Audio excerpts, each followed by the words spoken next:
welcome to this timely episode of The Collector's Corner, brought to you by the Washington Arms Collectors. This episode is titled Tiger, Tiger, a Sniper in Baker Street, and it is timely because we're taking a look at the attempted assassination by sniper of Mr. Sherlock Holmes. In our own day, July 13th of this year, there was another high-profile attempted assassination by sniper. They say history repeats itself. Sometimes literature is a premonition for history. And if we take a look at the 99-year-old short story, The Adventure of the Empty House, we will find striking parallels to our own day. We will find security lapses, we will find the use of technology, and we will see sociopathic assassins. So, buckle up. This isn't your usual dog's breakfast of Sherlockiana. The venue wasn't a sunny, semi-rural Pennsylvania fairgrounds. Instead, it was in the heart of a city of 5 million. The address we are given is 221B Baker Street, and here we have a problem. In Mr. Holmes' day, 221B simply wasn't. Let me explain.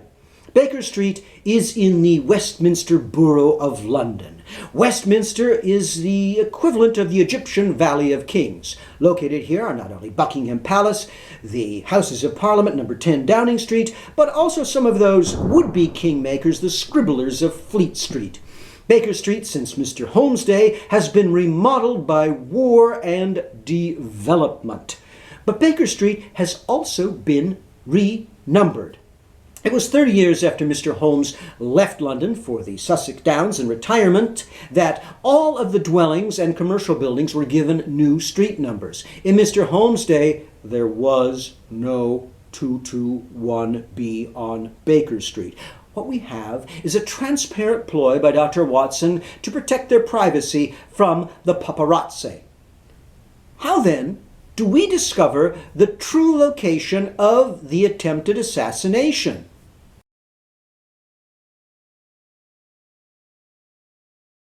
Our specialist is a 1920s radiologist, Dr. Gray Chandler Briggs.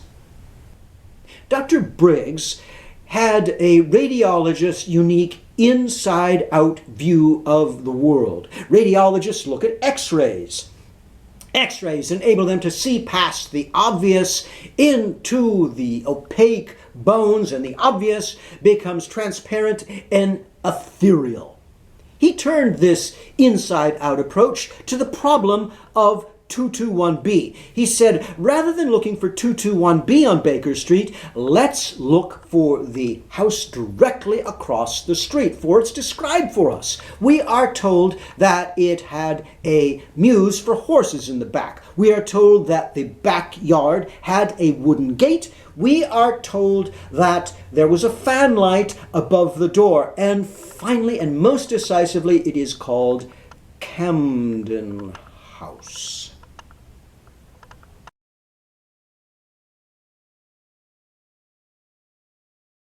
Now, let's compare and contrast the assassination venue in our own day with what it looked like in Dr. Briggs' day and what essentially it was in Mr. Holmes' day. Here we have the empty house, which is 118 Baker Street today.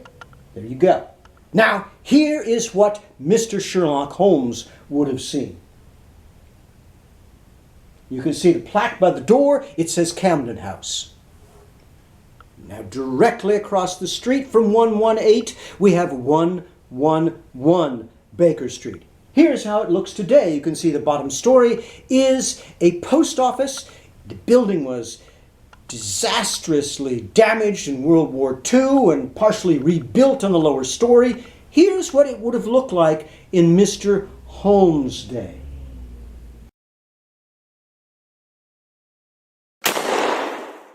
I have here what is disturbingly called the Bushnell's bone collector rangefinder. By pointing it at a target and pushing the button, you are given the range in both yards and meters. We were equipped with this during our last visit to Baker Street.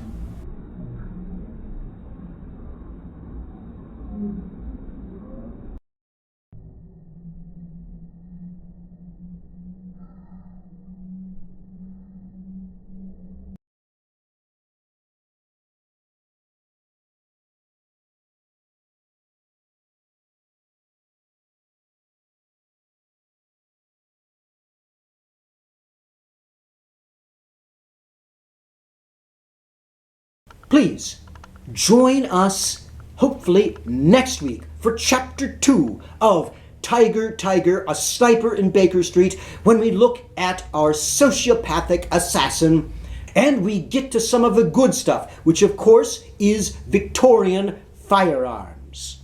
Until then, keep your powder dry, your money ready, and both eyeballs scun for those amazing bargains you might find on the tables of the Washington Arms Collectors or our sister organization, the Oregon Arms Collectors. And by the way, please, if you're so inclined, join me for the Oregon Arms Collectors' big 2-day show, August 24th and 25th. I'll be there with a wonderful display called Sherlock Holmes, the Armed Citizen. And here we have some other dates for the Washington Arms Collector shows. The next big one is going to be Monroe, and I'll have a display about Birmingham's most modest gunmaker of all, William Tranter.